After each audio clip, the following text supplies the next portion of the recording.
En 1968, à Mexico, lors de la remise des médailles du 200 mètres, les athlètes Tommy Smith et John Carlos, dans un geste resté célèbre, dénoncent le racisme qui empoisonne les États-Unis. Ils sont immédiatement suspendus et exclus du village olympique pour avoir importé le débat politique dans le sport. Et pourtant, olympisme et politique sont indissociables. Dès 1892, le projet olympique porte en lui la promotion d'une paix universelle. Vocation rapidement contrariée par les réalités des relations internationales. Les premiers Jeux olympiques de l'ère moderne tenus à Athènes en 1896 sont boycottés par l'Empire ottoman pour ses différends frontaliers avec la Grèce. Les Olympiades de Paris en 1900 sont l'occasion d'une grande parade patriotique où s'exprime l'attitude revancharde de la France vis-à-vis de l'Allemagne.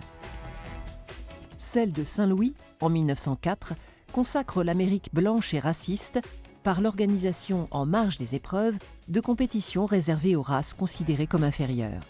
Aïnous, Patagons, Sioux, Pygmées s'y affrontent pour divertir le public. Au moment où le communisme s'affirme dans le monde, les Jeux olympiques sont perçus comme l'émanation du capitalisme bourgeois et colonialiste. En réaction, l'Internationale rouge des sports est créée à Moscou en 1921. La première Olympiade ouvrière se tient à Francfort en 1925 et de 1928 à 1952.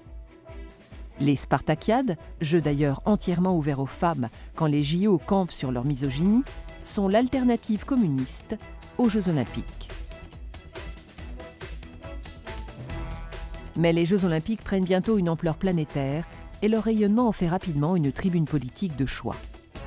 Les Jeux olympiques de Berlin, organisés par le régime nazi en 1936, sans que le Comité international olympique ne s'inquiète vraiment des évidentes dérives politiques, se veulent une démonstration de la supériorité de l'Allemagne aryenne. La postérité retient les médailles de Jesse Owens, qui sont autant de gifles aux théories nazies, mais aussi l'image des anneaux olympiques flottant aux côtés de la croix gammée, sans qu'aucune nation n'ait refusé de participer à ces Jeux de la honte.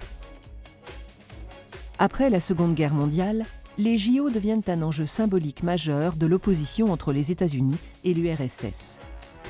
Les multiples tensions internationales de ces années-là sont palpables à travers les boycottages répétés dont les Jeux font l'objet à chaque édition.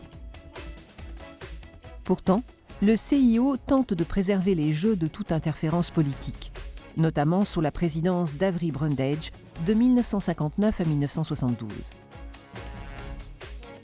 Quand, à Munich en 1972, des sportifs israéliens sont pris en otage par un commando palestinien puis exécutés, le CIO fait alors la démonstration de son apolitisme, Brundage déclarant que les Jeux doivent continuer.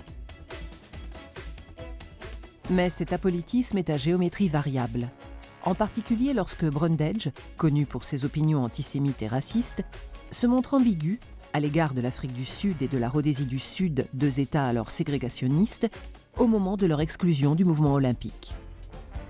Avec la fin de la guerre froide, les enjeux politiques des JO deviennent moins flagrants.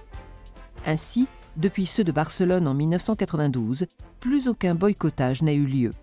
Cependant, plusieurs pays et organisations ont appelé en 2008 à ne pas se rendre aux Jeux olympiques de Pékin pour protester contre les atteintes aux droits de l'homme perpétrées par la Chine au Tibet. Mais les Jeux et leurs implications diplomatiques et financières sont désormais plus forts que les préoccupations politiques, comme l'a montré l'indifférence face aux dérives des derniers Jeux d'hiver de Sotchi, surnommés les Jeux de Poutine.